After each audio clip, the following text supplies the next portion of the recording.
Oui, madame. Un peu comme tout le monde. Oui, je crois que ça a déjà été dit. Monsieur, oui. Oui. Oui.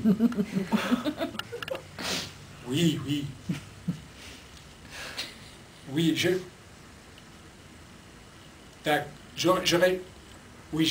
résume un peu votre pensée. En fait, vous voudriez savoir par quel processus nos choix décisionnels peuvent se transformer en actions concrètes sur le terrain. En gros, c'est ça. Attente légitime. Réflexion profonde. Très bien, très bien. La méthode traite ça aussi, mais écoutez, je crois qu'on va s'arrêter là sur les attentes, et que les attentes sont totalement, mais alors totalement en harmonie avec la méthode Space. C'est vrai qu'au fur et à mesure que tu vieillis, tu t'enrichis. Et tu t'enrichis pourquoi? Parce que tu as acquis de l'expérience en plus. Cette expérience, tu dois t'en servir dans tes rôles pour les enrichir à leur tour. Et ça, François l'écrit dans son bouquin. François Perrier. C'est comme un frère pour moi, François. Il l'écrit, mais un comédien doit se servir de sa propre expérience. Il doit se servir de son vécu. C'est ça qui te sublime, mon vieux. Ah, François, c'est un monstre de la démesure, un acteur hors du commun. Je me souviens d'ailleurs d'une anecdote parce qu'on devait partir en tournée pour une création. Et puis au dernier moment, ce con de François, il s'est pété la jambe. Donc ça n'a pas pu se faire. Bon, enfin, bien. C'est inimaginable. Attendez, je vais fermer la porte, on s'entend plus. Hein. Ah non, chez nous, c'est pas du tout comme ça. Chez nous, c'est pas du tout comme ça. C'est très organisé. D'abord, d'une part, il y a un chef. D'une part, Mathieu, mon chéri, il faudra que tu rentres à la maison. Tu vas rentrer. Il y a un chef qui, effectivement, est moi et qui s'occupe de dispatcher tous les ordres au niveau de la famille. Mathieu, mon chéri, tu es gentil, tu vois, il y a les stagiaires, tu leur dis au revoir et tu rentres à la maison. Et les ordres sont répercutés. Exécutés, ça marche parce qu'il y a une autorité reconnue. Tu veux pas compositeur born Jean-Sébastien Laverne. Mort, on le sait, tragiquement, il y a un peu plus de 8 mois, entre les mains criminelles d'un vieil artisan du faubourg Saint-Antoine. Ce concert est entièrement dédié à des œuvres de celui qu'on a surnommé, à juste titre d'ailleurs, l'enfant divin, commencera par une œuvre de celui-ci.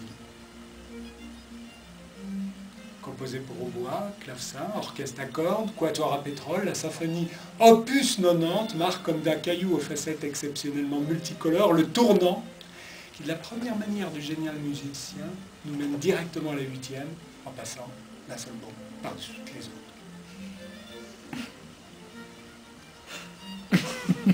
Tant au point de vue rythmique, en effet, qu'au point de vue mélodique, tant au point de vue orchestral qu'au point de vue du confort des exécutants, cette œuvre, monumentale certes, mais pas seulement monumentale, représente pour ainsi dire le requiem pour marteau et violon, l'un détruisant l'autre, qui marquera de son sceau le dernier soupir de cette grande âme. On notera à cet égard, et tout particulièrement le fameux Lamentabile du 3e mouvement, l'ad libitum du 4e,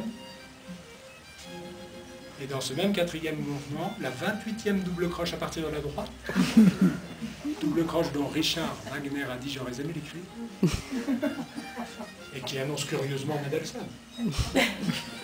En 1098 que le jeune Sigmund composa cette symphonie dont on a pu dire qu'elle ne fut jamais écrite, d'ailleurs tant ici le signifié par la flûte efface le signifiant par le tambour, pour ne rien dire de la pédale.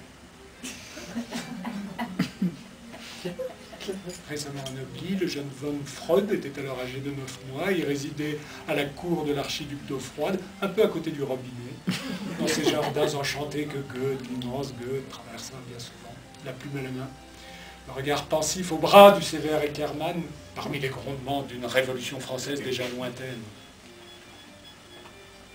Ce n'est certes pas une légende qu'on nous rapporte. Ces grondements, le génial nouveau-né, n'eut sans doute pas le tort de les vouloir transposer. Peut-être pas tous d'ailleurs, certains grincements ou grondements ne nous ont pas été conservés. Mais 3 ou 4 au moins de ces phénomènes fracassants de la Révolution française, le jeune von Freud eut certainement le dessein, et non seulement le dessein, mais le génie de les vouloir transposer dans cette symphonie opus 90, dédiée, on le sait, à Rouget de Lille, et que la postérité n'a pas eu tort de surnommer la symphonie levrette.